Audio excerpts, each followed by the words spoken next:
Chapter 12, page 54. The next morning, the neighborhood wore a festive air because Okonkwo's friend Obierica was celebrating his daughter's Yuri. Her bride price had been paid. Her suitor now would bring palm wine to her parents, but also to a large group of kinsmen. Everybody had been invited, but it was really a woman's ceremony, and the central figures were the bride and her mother. Breakfast was eaten hastily, and women and children gathered at Obierica's compound to help the bride's mother in her difficult but happy task of cooking for the village. Okonkwo's family was astir, like any other. Nyowe's mother carried a basket of cocoa yams, a cake of salt, and fish to present to Obierica's wife. Okonkwo's youngest wife had a basket of plantains and cocoa yams and a small pot of palm oil. Ekwefi was exhausted from the previous night. It was not very long since they all had returned.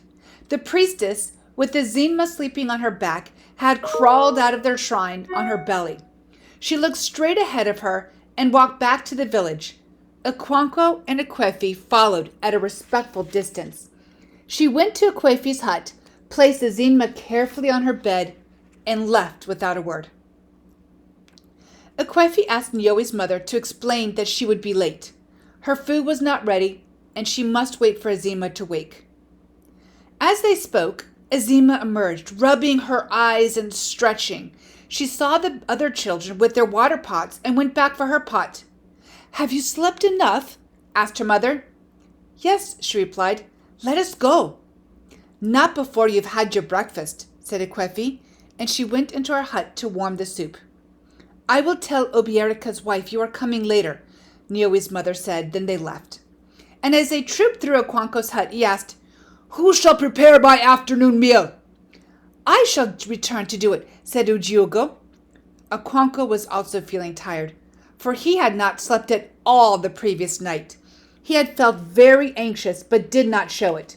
When Ekwefi had followed the priestess, he had waited for a manly interval to pass, and then had gone to the shrine, where he thought they must be. It occurred to him that the priestess might have chosen to go around the villages first. Okonkwo had returned home and sat waiting. When he thought he had waited long enough, he returned to the shrine. It was only on the fourth trip that he had found Ekwefi. By then, he was gravely worried. Obierica's compound was as busy as an anthill. Temporary cooking tripods were on every space, and fufu was pounded in 100 wooden mortars. Some women cooked yams and cassava. Others prepared vegetable soup. 3 young men helped Obierica slaughter 2 goats, with which the soup was made. The fattest goat, as big as a small cow, was the one Obierica would present live to his in-laws. One of Obierica's relatives had gone to the market of Umwikyo to buy the goat. "It is a wonderful place," the relative said. "It is the result of a great medicine," said Obierica. "The people of Yumuke made a powerful medicine. Every market day, this medicine stands on the market ground in the shape of an old woman with a fan. And with this magic fan, she beckons to the market all the neighboring clans." Early in the afternoon, the first 2 pots of palm wine arrived from Obierica's in-laws. When the heat of the sun began to soften, Obierica's son Maduka swept the ground in front of his father's hut. As if they had been waiting for that, Obierica's relatives and friends began to arrive. Some came carrying carved wooden stools. Okonkwo was one of them. "I hope our in-laws will bring many pots of wine," said Ezinwa. "They come from a village known to be selfish, but they ought to know Ekwefi is the bride for a king." "They dare not bring fewer than 30 pots," Okonkwo said. "I shall tell them my mind if they do." And at that moment, Obierica's son, Maduka, let out the giant goat. They all admired it and said it was the way things should be done. Very soon after, the in-laws began to arrive. Young men and boys in single file, each carrying a pot of wine, came first. Obierica's relatives counted them. 20, 25. and there was a long break, and the hosts looked at each other as if to say, I told you. Then more pots came, 30, 35. The host nodded in approval and seemed to say, now they are behaving like men. Altogether, there were 50 pots of wine. Next came Ibi, the suitor, and elders of his family. Then the bride, her mother, and half a dozen women and girls emerged. The married women wore their best clothes, and the girls wore red and black waist beads and anklets of brass. The kola was eaten, and the drinking of palm wine began.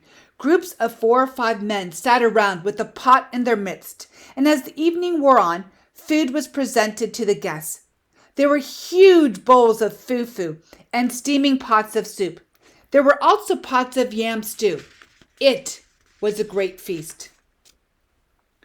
As night fell, burning torches were set on wooden tripods, and the young men raised a song. The elders sat in a big circle, and the singers went round singing each man's praise. They had something to say for every man. Some were great farmers, some were speakers for the clan. Okonkwo was the greatest wrestler and warrior alive. The girls came from the inner compound to dance. At first, the bride was not among them, and when she finally appeared, holding a chicken in her right hand, a loud cheer rose from the crowd, and all the other dancers made way for her. She presented the chicken to the musicians and began to dance. Her brass anklets rattled as she danced, and her body gleamed with camwood in the soft yellow light. The musicians, with their wood, clay, and metal instruments, went from song to song. It was very late when the guests rose to go, taking their bride home to spend 7 weeks with her suitor's family. They sang songs as they went, and on their way they paid courtesy visits to important men like Okonkwo before they finally left for their village. Okonkwo gave them a present of 2 chickens.